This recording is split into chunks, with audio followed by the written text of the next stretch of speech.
Hey, what's going on, everyone? This is Greg, your co-host to the Grilling to Get Away podcast. Here's my buddy. What's happening, everyone? This is Ben. Man, Ben, it's been like 60 degrees out here. Almost It's awesome. 70 yesterday. It was awesome, man. We don't get that quite a bit here in the Midwest during the early spring. Yeah, not in the middle of March. Yeah. So no, it was perfect. I saw a bunch of people getting out over the weekend to grill and stuff. You know, we were busy at the Milwaukee Sports Show, but people are starting to get out. Yeah. Yeah, it's been seeing a lot of it. Unthawing a little bit, you know? Yeah, people have been a little nicer, too. You know what I mean? Like when the sun's out, you know, and you can get out of the house a little bit. Makes a difference, doesn't it? It sure does. Yeah. But we want to thank everybody that came out to the Milwaukee Sports Show to visit us. It's always a good time out there. We always get to see quite a bit of people, you know, that come out and visit us. Again, some people that just came just for us. It's crazy. Crazy how it happens, but great conversations, great people, and you know some of the other vendors we get to talk to and see, you know, just learning from them and you know just establishing relationships. You know, that's what we do best. Planting seeds, Greg. It's planting seeds, right? So yeah, man, lots of good people. Had a lot of good conversation around barbecue and stuff. Lots of cool shirts. Cool shirts. What was your favorite one? Man, the one that one dude had, it was like I put the eat in cheat days. Yeah. it was a Nike one. A Nike one, yeah. And he had a big picture of a hamburger or cheeseburger on it. Yeah. That was great. Yeah. I remember that one. Yep. Yeah. Genius. Keeping it classy. Let's see, man. And then, dude, still lots of people getting new grills. Yep. Like, absolutely. Just the amount of people that were just like, oh, yeah, I just got a smoker, like, in the past, like, month. Yeah. A lot of people, their significant others are buying grills for them, which is always awesome. You know? There was the one dude that won that grill. He won a Traeger. Yeah. He hit an 80-foot putt with a hockey stick. And that's how he won the grill. He said he hadn't even used it yet. Well, here you go. His wife was like, you need to just have him get this stuff so he learn how to use that thing. Well, if you win it, you got to try it, right? So. I guess, yeah. Yeah. That was, man, 80-foot putt with a hockey stick. You think you could do that? All day. All day, yeah. Yeah. Depends, I get. Yeah. Mm-hmm. Yeah. Have you get work and do it, yeah. If you can do it, I can do it. Yeah. A lot of people, we talked to a few people that had built their own smokers too. Mm-hmm. Yeah. A lot of or barrel smokers and stuff. Yeah. A couple of guys that fabricated their own stuff. So that's cool. That's always a good time. So listen to their stories and what they're cooking on it. So we haven't gone that far just yet, but who knows? Not yet. That's a teaser, Greg. Yeah. Is it? I don't know. Okay. Sure. We'll see. Got some ideas. We're noodling on a few things. Building it looks like a submarine or something. Submarine. What would we call it? I don't know. USS Minnow or something. I don't know. Yeah. We'll have to think about it. Yeah. Okay, man. Well, I know it's been pretty decent out the last couple of days. Have you got a chance to get out and grill anything recently? I did. Yeah, I did some burn ends last week. I think I told you I think I sent you a picture. Chuck of it. roast, right? Sure. Or I used the country style ribs. Okay, you did that. Some of those were on sale. I was like, all right, well, let's grab these and play. And then yesterday I did kind of like a pork tenderloin. I did that yesterday with how did I cook that up? Used mustard. Mustard as the binder. Yep. Oh, delicious. And then I went with fire in the hole. Okay. And then some downrange. So it was kind of like a spicy, savory barbecue. It was delicious. The kids, like, our sons were out playing, right? Like they went to Urban Air. Yeah, they got to go jump for a while. Man. And then they must have jumped like a ton because I know they went to Buffalo Wild Wings and ate there. And then it was around like 7:30, I think, when they got back. When Cal got dropped off, and he's like, "Dad, I'm hungry." So I cut some of that up for him. Oh yeah. Yeah, and he ate some more. That's crazy. I was like, "Dude, you're an animal." Right. Yeah. He's hungry already. Huh? Yeah. Well, good for him. Yep. So. Yeah, it's good that his dad still has leftovers for him to cook. Well, yeah. We were just we were pulling it off and. eating and stuff, and like he was there. He's like, "Smells good, Dad. I'm still hungry." Smells I'm good, like, Dad. Dude, what It's do you good mean chicken, you're Dad. still hungry? Like, yeah, just steak, Dad. No, buddy. Pork steak. Yeah, yeah, man. Bless his heart. But yeah, man, that was. I'm trying to think. I think that was about it, man. We were obviously pretty busy over the weekend and stuff. Yeah. But it was tough too because like we left on Sunday and we were out of there by 5:03. Yeah. And New record. Packing up. Yep. And it was like, oh, it was so nice. Mhm. Like he just hard not to like. I didn't have anything unthawed at that point, so it was like, Yeah, I really like once you get home, you're like, oh, I just need to relax a little bit. yeah, unwind. But we did get to partake in some of Mad Dog and Merrill's cooking that they cooked over there at the grilling stage. You know, our best friends, Mad Dog and Merrill. Look them up, check out their shows. But they got a big slab of salmon. Big slab of salmon, yeah. Yeah, it was nice. It was very nice of them to bring it over to us. Yeah. It was Mad Dog that brought it over. Very Midwest grilling style. Yeah, like, a lot of heavy on the sauce. sausage.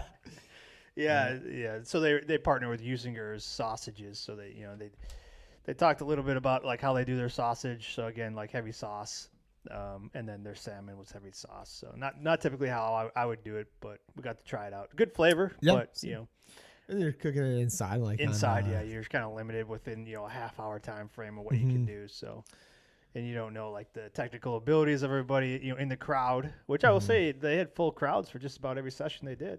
Yeah, they did like 3 a day. Yeah, except for that last one. Last one was a little bit thin, but I mean they still had a It good. was on Sunday, yeah. After what 4, right. 3? No, it was about it's to like close 3, down. 3, something like that. So people are getting out. But yeah, it was a good time at the sports show. Thanks again to everybody that came out and chatted with us. But man, let's talk about kind of spring grilling, cleaning up the grills. Yeah. So if you're like us and you grill all year long, it's we don't really necessarily have like a ritual where we get out and break it back in because we kind of do that throughout the year. But I will say that if you are like now that it's getting a little bit warmer, you might want to stay outside a little bit longer. It's a good time to clean it out. Clean out the ashes, maybe give it a nice shine on the outside if you got a smoker or a grill. Yeah, they've got I was funny, my wife called me yesterday when she was on her way home, and I was like scraping a bunch of like just stuff around the sides and whatever out, and it's like, what are you doing right now? It's like, oh, scraping out the grill. What do you mean? What are you doing? But what kind of question is that? Yeah. But no, scraping it all out and stuff, kind of just getting some of the build up, that naturally will happen in there and stuff. And every once in a while, it's definitely good to clean it out. Yeah. And I'll be honest, like I'm not one of those that I'm horrible with it, Greg. I'm not great with it. It's just like I'm here to grill. Yeah. Like I see some people that like polish it up. Yeah. They like buff it out and then they like, they clean it after every single cook like really well, you know what I mean? Like take the grates off and like scrub them down and get inside the bowl and scrub it out, Yeah. I need to do that this spring. That's like that's kind of on my list. It's been a while since I did a deep dive, but usually I'll just honestly like gets hot enough in there. Yeah, it gets like I'll either heat it up real hot and like scrape everything off, or if it gets kind of, if I'm feeling, froggy, I'll jump. I'll take out the hose and I'll spray it down in the inside and stuff. But like I don't get in there and I don't like really wipe it down or anything like that. I don't use anything to polish it up or anything. And like when my meat cooks on top of the other meat, delicious. Stacking flavors. See, yeah. That's probably why Cal's always confused. That is this beef, pork, chicken, all of the above. Yeah. Yeah. It's got it all in there. It could be. I'm just kidding. We don't do that. No. But no, man, I'm with you. I'm not great at that. Like I think it was like 3 years ago. I bought one of those like those citrusy sprays. I got one. Yeah, I got one of those as well. I did use it on the vertical smoker. I was going to talk about that because that's what I need to clean the most. So I've got a Weber Smoky Mountain, like the vertical water smoker, so to speak, because it's got the water bowl in there. And I know you've got a similar one. It's great. I love it, man. I do love it. Just like you, I've recently kind of been using it without the water bowl in there and stuff. But yeah, that's one that I do have to kind of like clean a little bit more often. Yeah, because what I find happens is that's when I cover too. So like if you don't get all the moisture out of there, and it tends to mold. Mhm. You get a buildup of the mold in there. So that's one thing I'd recommend if you got like a water smoker and you see you're having issues with mold building up in between cooks, and if you cover it, I think even if you don't cover it, I think it's almost worse if you don't cover yeah, it. right? Because the air gets in there and then the moisture's in there. So we want to make sure it's really dry before you cover it up. I turn the bowl upside down now, so like sometimes if you leave it in there, like it might get moisture and trapped in there, like in the bowl and sits in there. Like I'll turn the bowl upside down so it's facing down. Let gravity do some of the work. Yeah, let it so dry. nothing's gonna stay like in the bowl. But I found that so if you're using like a water smoker like that, you want to make sure that you're constantly checking for mold in there, and nothing like a good just roaring fire to burn all that off anyways. But Just sit next to it and just smell all the mold cooking. But no, I use some of that citrus. It worked out pretty good, yeah, man. it does. It does work out good. So if you're driving around and you do see like a grill on the side of the road that you're gonna pick up and stuff, and whatever, I do recommend that. Yeah. Maybe we'll put that out there and share that with everybody. But it does work. It does work. I'll be honest. Like I've never used that on my Weber though. Like I feel like I use my Weber enough to where it never gets that chance for that. But this spring, I think I'll probably give it a good clean and stuff. Give it a nice clean. Yeah.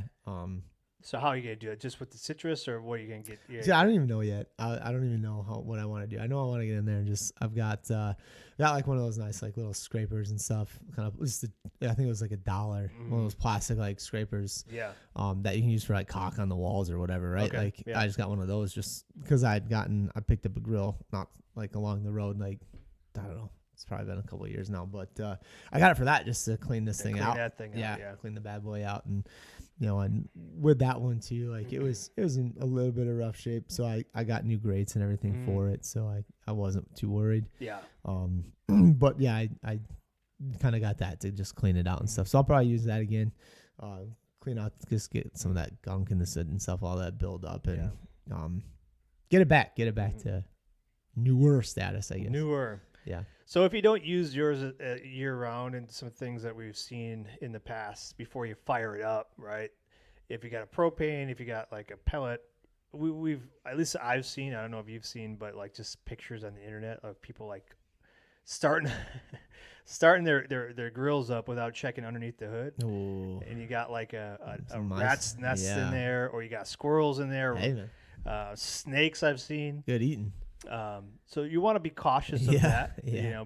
Before you fire it up for the first time. If it's been sitting in the backyard, you haven't been using it all winter, or if you got it covered in the garage or something like that, make sure you uncover it and look underneath the hood before you say. And then also be ready. You never know what's going to be under there. Yep. A possum, But yeah, I've seen that quite a few times. People just like lift it up and like they've charred like a family of mice because they turned it on and they didn't notice that they didn't check it first, or they did check it and they saw like just a bunch of acorns or something in there. Nice. From squirrels just hauling them away. But some other things to keep in mind then too is obviously you want to clean the grate off. You want to, if you got propane or whatever, you want to make sure that your hookups are good to go, so like you don't have any leaks anywhere. That happened to my mother-in-law. Oh, really? Yeah, she had a gas grill, and like, so I don't remember. It's been a few years too, but she said spiders got in there and wrecked the tubing and stuff. Ooh, some big spiders. I guess, yeah. I was like, how do you know it was spiders? What? I had a lot of questions, but I didn't ask. Okay. All right. But yeah. So that was it. Kind of ruined the grill for her, I guess. So she got a new one? Just got rid of that one? Yeah. All right. Well, it could be a simple fix. You could go buy adapters. You could buy new hoses from the local hardware store. Make sure you got good propane in there. If it's been sitting all winter long, make sure that's full. Or if you need to get a new tank or whatever, make sure you do that. Now we don't necessarily get into the pellets that much, because we've got the charcoal and things like that. But we know our buddies over at True Value, Ace Hardware, are certified like Traeger technicians. And one thing they always say at this time of year is like augers are clogged up. They're not. they're not feeding the pellets because of the like over the winter it hadn't been used. So they get a lot of calls around this time to go and clean out their augers, other people's augers, and get it fired back up. So if you are having issues, just know like there are people that are certified probably in your area that could come out for a fee, obviously, and help you get it back up and running. Because they Joe was telling us a bunch of stories about like him just going out and cleaning out people's augers because it's just all the stuff that gets stuck in there, especially over the winter if you're not using it. Makes sense. Yeah. There are people that do that. That come out to your place. Check out your local hardware stores, or if there's a place that sells Traegers locally, there's probably a certified Traeger tech, working there or nearby. So it's probably a good thing to do too. It's like you service your car, you get a tune up. Make sure everything's good, and because the last thing you want to do, I mean, it's an investment. Sure. Especially some of those newer Traegers. Yeah, absolutely. I mean, it's not huge or anything, but it's an investment, and you want to take care of it. The more you take care of it, obviously, the longer it's going to work out for you. Yeah, for sure. I mean, that's why I kind of like the kettle. Simple, basic. Yeah. I honestly, I haven't had any issues with rusting or anything. I don't like to cover my 22 inches, so I leave it out all year long, and I had them for over 10 years now, and no rusting at all. The only thing I have done on the first one I got, 15 years ago, I replaced the grate inside. I just bought a new grate for the inside, and that was it. Just the top one, right? The top one, not the bottom one. Yeah. So that's again low investment costs, and I never had an issue with anything. So yeah, I mean that's pretty minimal, right? Like as far as like when you look at over 15 years, you're replacing the grate one time. Right. I mean, I think I've replaced my charcoal chimney starters more than I've had to keep up with maintenance on my Webers. So yeah, man, I still got the original chimney. You do? I got, yeah. And that's been 11 years now. Nice. That I've had them. Nice. So, same. I haven't had any rusting, any issues there. I love it. Yeah. I love it, Greg. So like I said, if you see them on the side of the road, man, grab them. Grab them. It's going to be spring cleaning time. You know that, right? It sure is. So people are going to be cleaning out their garages and be like, I don't use this thing. So they'll just wheel it down and put the free sign on there. Great. I tell you, man, like every year, like the ones that I see out the most are the charcoal grills. Oh, yeah. Because they either like upgrade to upgrade in quotes, to like a Traeger or something like that, or they just don't use it at all, so they wheel it down. So, be on the lookout on the side of the road. I've seen a few. I've restrained myself because I've already got enough kind of in the back. Okay. But if I see one that I'm like, oh, well, pick them up from me, man. Are you okay? Yeah. All right. If you see them, I'll keep it in mind. Maybe we'll get into that business. Yeah. Right? We'll refurbish them. Yeah, refurbish grills. I got you. That's a side note. We'll talk about that later. But yeah, we could. It's not too bad. Yeah, it's like I said. I mean, one man's trash is another man's treasure, right, Greg? I know that. Yeah. I'm not above that. So, any other tips for somebody that's busting out the grill after a long winter season? Let's see. If you're busting out for a long winter season, I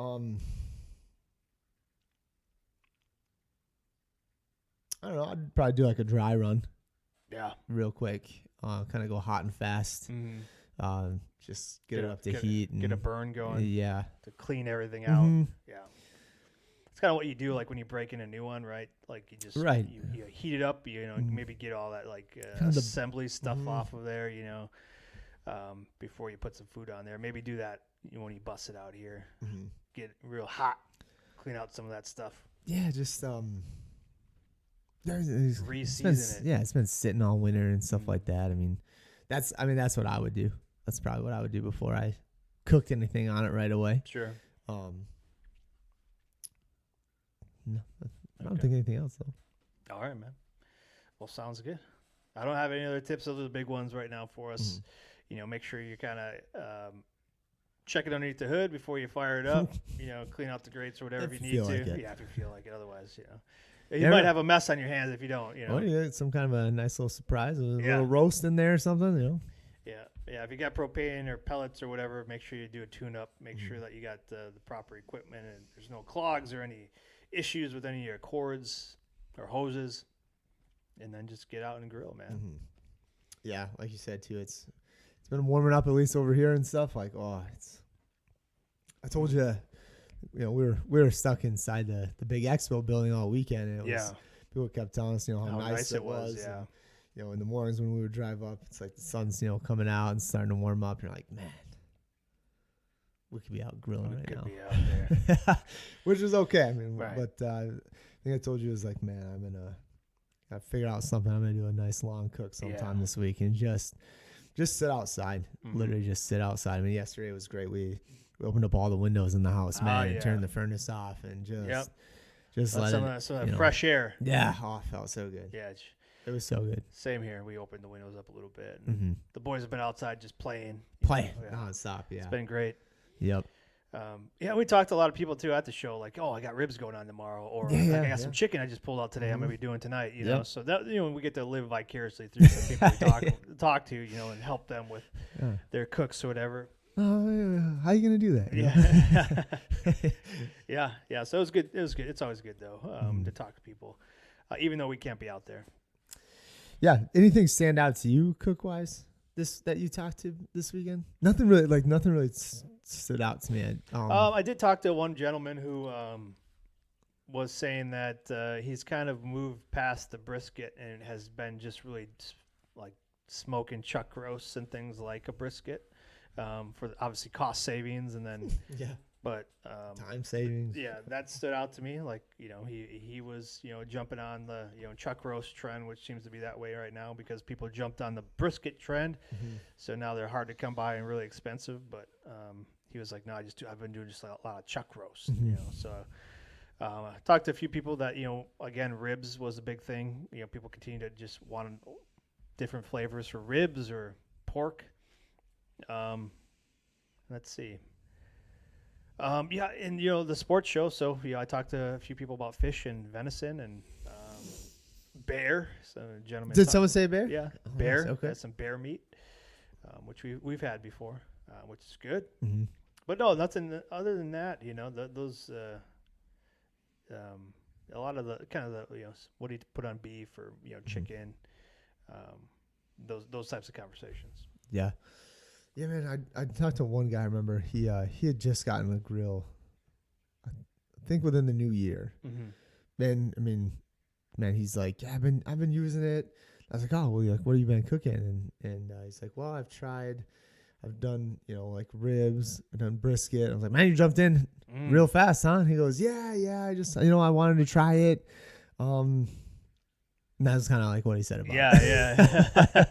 I was like, oh, all right. Yeah, I mean, we know how that conversation goes. Sure. We understand. We've been there. So, but the biggest thing is you try it, and then you get back out there and try it again. Yeah. Yeah. So, I think I just let them know hey, we do have some recipes out on the website and stuff. And got a podcast. Yep. Check it out. Check it out. Yeah, man, I did corned beef, last week too. So I'll be putting that recipe out there on the website. I did a video. You can go out to YouTube and look at it. But yeah, man. So like St. Patty's Day is on next week. The 17th, right? So it's corned beef man. season, Yes. Guinness season. I love it. I love that. I picked up 2, so I might have to. You picked up 2 corned beefs? Yeah. Heck yeah. Yeah. So I'll have to do another one on St. Patty's Day. Absolutely. Yeah. You have to. Yeah. But yeah, definitely. Maybe we'll talk about that next week too. Because it'll air after St. Patty's Day. Yeah. Well, that's okay. Yeah. So I'm gonna do it on St. Patty's Day. Good. Yeah. So then we can talk about it then. Yeah. It's Monday. It's coming up Monday. Yeah, the 17th. Yeah. It's awesome. Do you do red potatoes? We have, yeah. But like traditionally, like it's not like. Yeah, I don't. Yeah. Let's do it. Yeah. Right. Yeah. Don't have to do Usually do some cabbage with it. I like that. Do some, the corned beef and maybe have some like rye bread or something like that. Do you do the rye bread? Oh yeah. Love it. Do the kids eat the rye bread? No, they eat whatever we tell them to eat. Sure. Smart. No, man, I just go straight corned beef. Okay. Like we don't. You like to shred it though, right? Or do you slice it too? We'll slice it. Okay. We'll slice it. Depends. I guess it just kind of depends, man. Mhm. Like, I don't know. Depends on the day. Okay. Depends on what I'm feeling, what the kids want to do. Yeah. Delicious. Mm-hmm. It's delicious. I will shred it up. Like if we do have any left, like I love doing it like almost like corned beef hash and eggs. Mm-hmm. You know. Oh man. Yeah, it's I got to the point where like I got like these 3 pound points. It's not enough I was for gonna the say family that's anymore. like yeah. That's all gone. Yeah. There's no leftover there, Mhm. So we have to get a full one or Shoot. 2. Yeah. Oh shoot. Oh shoot. Yeah.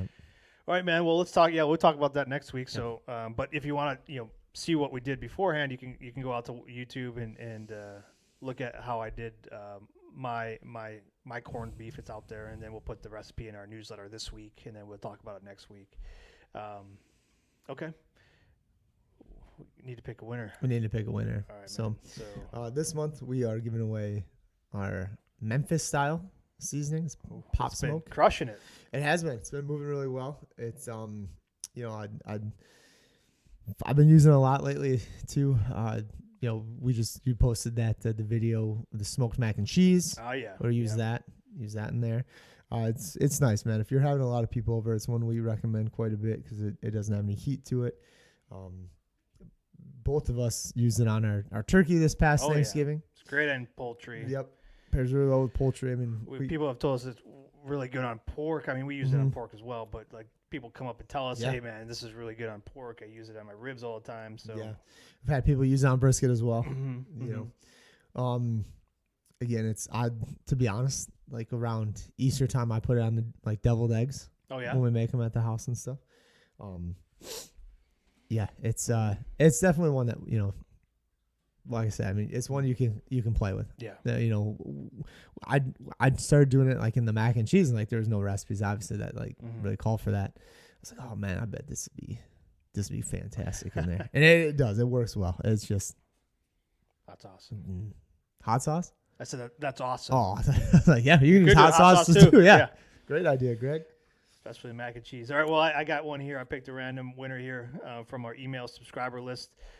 Bree Lanthrop from Hillsboro, Illinois. Well, congratulations, Bree. Congratulations, Bree. But so if you want to be included in these giveaways, go over to burnpitbbq.com. Sign up for our newsletter. Stay subscribed to the newsletter list, and you'll be automatically entered in to win. We pick a winner each week. We're giving away a product. So, congrats, Bree. Mhm. Get that over to you. All right, man. That's all I got. All right, sounds good. Get out and grill. Yep. See you later. Cheers.